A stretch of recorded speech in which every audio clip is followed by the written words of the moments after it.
This is the Sunday Market Outlook on the Ag View Pitch with Shay Folk and Jarod Creed. Jarod, how are you today? Doing good, Shay. As always, appreciate the invitation. Yeah, it's end of May here as we're recording, moving into the month of June. Things have been a little slow here, but man, what an ugly finish to May. Seems like this week was kind of gross. What are your thoughts there? Let's just say it's been awfully easy to get excited about nothing, to be Yep. honest with you. I think we're week 45 of 50 now that December corn has seen a trade at some point in time in every week between 440 and 460. And maybe beans are solidifying a range for the present time between 10 and 1050. So at the end of the day, we've gone nowhere just really fast. Yeah, it's been violent, going nowhere violently. Seems like the week outlook here as we end May has kind of been tariff talks souring a little bit. We have soybeans finished, I think, down 10 on the day here at the end of the week, and corn was down, I don't know, 6 or 7, but 20, 30 cent fall off in both commodities as we go through the week. And it just seems like, planting progress was pretty decent. We have our problem areas, but what's there to be excited about if you're the American farmer right now? The last question is really, really hard to answer. Yeah. Planning progress was good, and I think that that's what you've kind of seen in the relationship of old crop and new crop. If you think about the time left of the summer that the end user needs to procure corn specifically, with the planting pace that we did experience, we probably shaved off like 7 or 10 days of normal weather corn procurement here at the end of the summer. Mhm. So more or less, you're looking at a time frame from June 1 to August 15th before you start to see a fairly decent size, or a fairly decent amount of corn start to run off the combine in Kansas and Missouri and in the Delta and such. So if you start thinking about a 7 day window of faster planting progress, which was the case in a lot of areas, we basically just shaved off borderline 10% of the time frame between now and then. And that just eases some concerns from your end user. It's not necessarily a situation on the bean side, but you start shifting gears to what is there to be excited about. It's an interesting concept here that last year was truly the first year we never really experienced our seasonal move in April, May, June, July. It's easy to write 1 year off. It does start to worry me if we don't do it again. And Mhm. that's more of a long term shift of thinking. The mindset of maybe our seasonal opportunities are December and January based upon South America. And quite frankly, that might be the situation in corn today that we know we have a tight carryout in the US. The Brazilian corn crop was good. I'm not saying it was massive. It certainly wasn't poor, but it was enough. And it's been and is enough to soften the dependency on a US corn export program. And naturally, we know that that's been the case on beans for multiple years now. How do we get excited? Weather is obviously imperative. We also know that the tail end of the planting period was maybe it left more to be desired in certain places. Mhm. Every year we have some issues somewhere. With that said, the expectation for the last 30, 60 days is that we were seeing corn acres climb, bean acres decline, milo acres decline, wheat, spring wheat, yeah, smaller bucket. You got your delta acres and such. But now we fast forward to arguably the Super Bowl of all reports for 2025 at the end of June. What acreage number on each crop will ultimately be viewed as supportive or detrimental? That's a tough one to answer because I do think that the marketplace has or maybe still is gravitated to the idea of 96 plus million acres of corn, closer to 81 million acres of soybeans.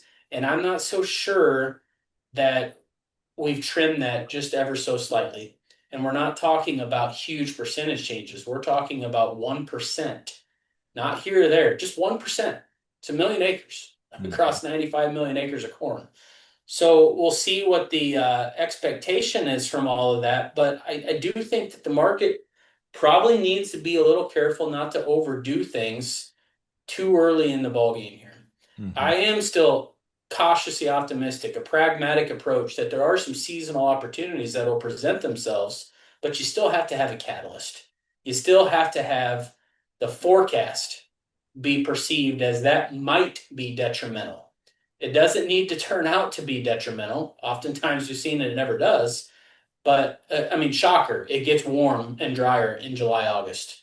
Always happens. Can we get just enough excitement to spur a marketer along a little bit?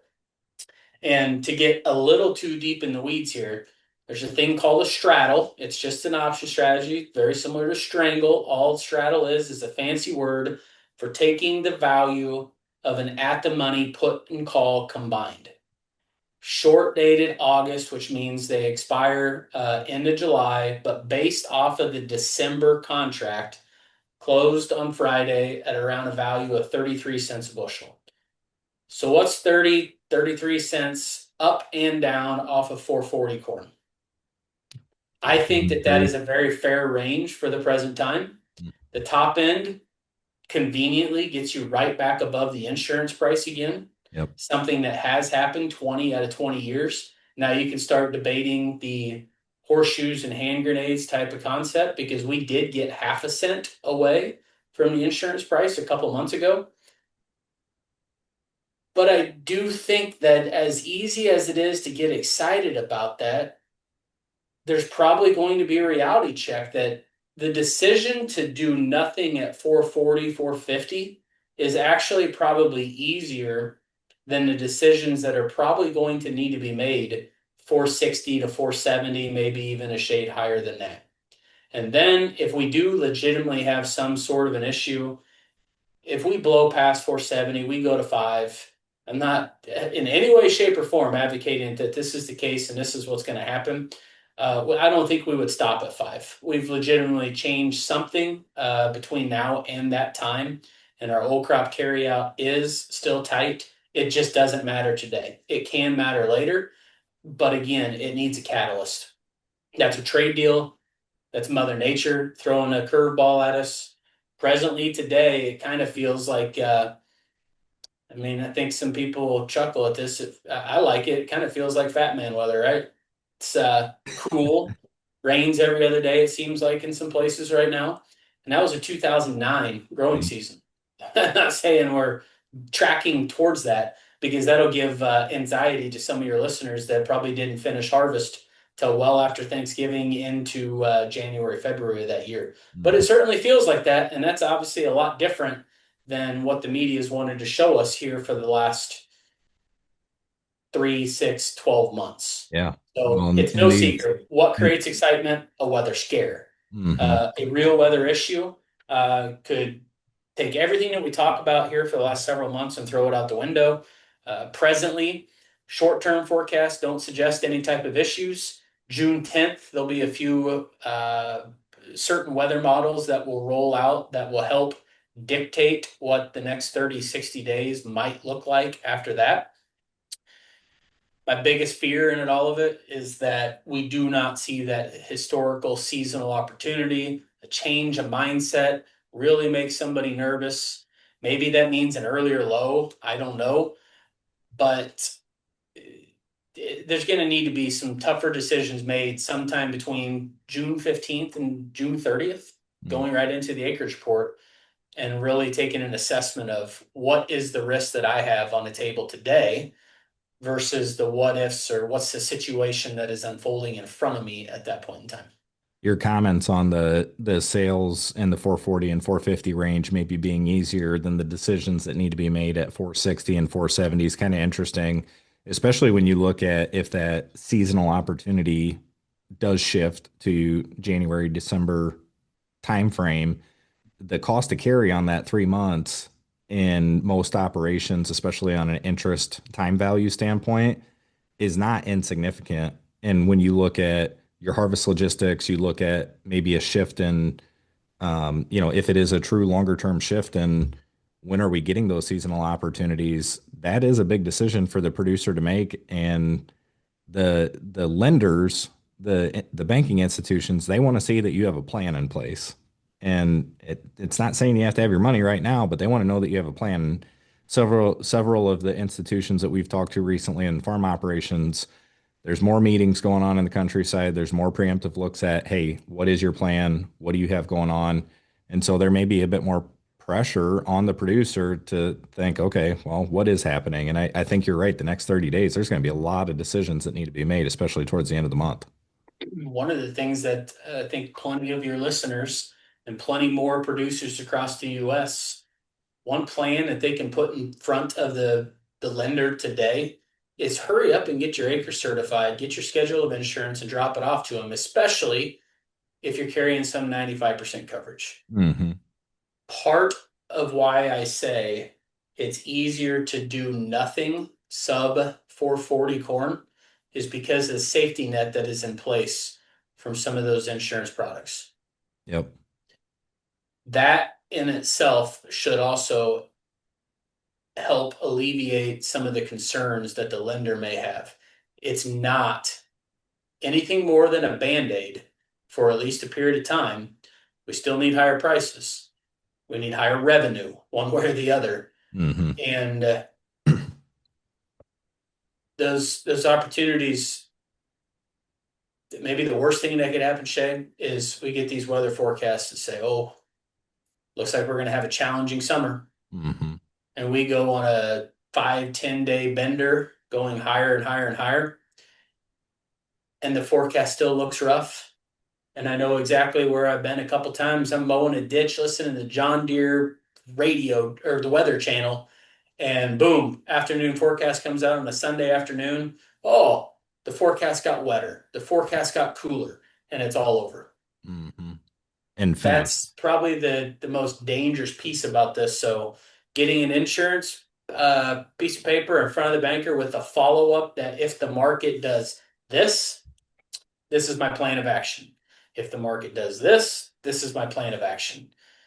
And I would say one more piece that, 10 to 10 and a half dollar November beans, 430 to a certain extent, even 460 December corn. Whatever I'm doing, I am just identifying where does the bulk of my bad risk sit for at least the balance of the growing season. And I'm using some strategy to cover as much of that risk as I can without limiting better opportunities. Hmm. That's a very fancy way of just saying you darn well better be educated on making some different decisions around option strategies. Yeah, I Your think. average listener with an ECO product does not have risk from 450 corn to 350. Hmm. Somewhere between 450 and 4, the risk evaporates. So you're trying to manage a certain price range that can hurt you before it starts to remove that risk because the insurance product on soybeans, it's somewhere between 1050 and 950. So just identify what those situations look like. Talk to your agent, talk to your marketer, whoever it is, and don't. This is one man's opinion here. There's not a risk reward in the favor of the farmer today to be overly aggressive, even if the calendar continues to move against us. As the calendar does move forward, it just means you probably need to look at implementing a little bit different of a strategy that you typically would. Yeah, and that's exactly where I was going to go because I think the majority of folks listening right now are not as far along in their marketing plan as they would be in a normal year. And maybe some of that's due to the seasonals that you mentioned. Maybe some of it's just due to a feeling. I don't know. I guess you could call it the narrative of kind of going nowhere violently that we referred to at the beginning here, but they just haven't felt that it's been the right time to make sales, especially for most people looking at pretty unprofitable levels. And so I like your outlook there of maybe what option strategies should you be considering? Where is your level of risk and how do you work to mitigate that? Not only for your farm operation, but just from I don't know, peace of mind standpoint too, as you start to work against the calendar there. Any kind of Shay, final Shay, thought? Yeah, go I ahead. want to jump on one thing you just said there: peace of mind. Hmm. There was a lot of decisions made around insurance this spring that need to, or this winter, that need to be revisited now. The producer needs to have that peace of mind to not make some egregious decision. Hmm. And that peace of mind, it's just math. It's not price component only, it's revenue. Hmm. And I need to understand, what does my revenue do if XYZ unfolds? And that peace of mind can become invaluable. You've purchased something already, that now it's time to use it for the purpose that the program provides you. Yep. And you've said it multiple times. I forget exactly how you say it, but the day that you make your crop insurance decision is day one of it taking effect over the course of the year until you harvest. And the risk that's associated or the protection that it provides changes daily. And I Mm-hmm. think having a good understanding of that is important in what you're referring to. Correct. Yeah. Takes a little more homework, but it's there. You got to use it. Absolutely. Anything else, Jared, as we wrap up here? What do you got in mind for No, I June? just want to throw one other thing out there, that obviously old crop corn has made a substantial move, but talking to various industry participants here in the last few days, we know that our carryout is really tight. Maybe, maybe it's understated a little bit, but you mentioned a little bit ago about the farmer probably needs the opportunity to make some catch-up sales, especially on new crop.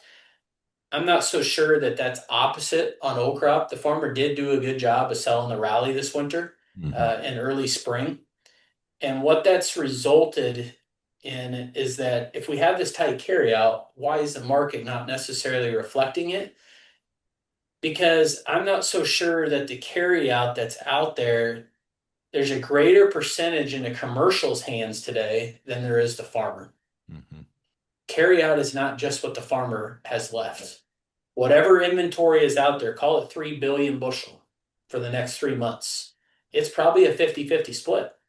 The commercial has about half of it and the farmer has half of it. And that'll keep a lid on things, especially basis, because the commercial is just looking for the opportunity to sell every pop in a basis bid. Hmm. And that has probably helped create this situation that feels like we're going nowhere fast.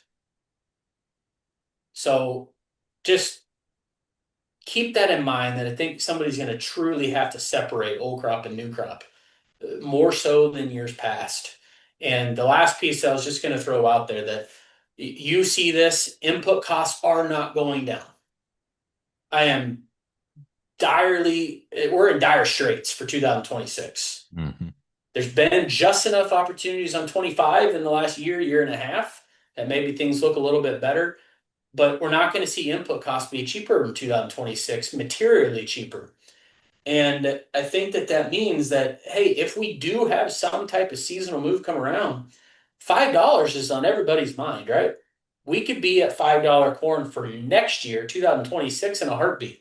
We could be, as egregious as this sounds, we could be at $13 beans just as easy as we could be at $9 beans. Hmm. Because of acres and demand and dependency on South America, any hiccup along that way, the only person that can stop that is Washington, D.C. And that is a big risk that we've been had hanging over our head for a long time here. My point in all that is, now is probably the time, as you're making this plan for this year, you need to start looking at 26 now and having that plan. We're already 20 some cents greater in next year's corn than this year's corn. A 30-40 cent rally, all of a sudden you're talking about, at bare minimum, 450 plus cash across a huge portion of the corn belt. Hmm. And probably don't like it, but in the input cost environment that we're in right now, the market's the market. Yep. You're speaking my language. I love that 26 outlook, and I appreciate that note there. Jared, I think what we ought to do is follow up here in 5 or 6 weeks, maybe after that June report comes out, touch base first, second week of July. I'd love to follow up with you then. Sounds like a plan. Thanks, Shay. Yeah, enjoy the start to June, and thank you everyone for listening to another episode of the AgView Pitch and today's Sunday Market Outlook. We will catch you next time.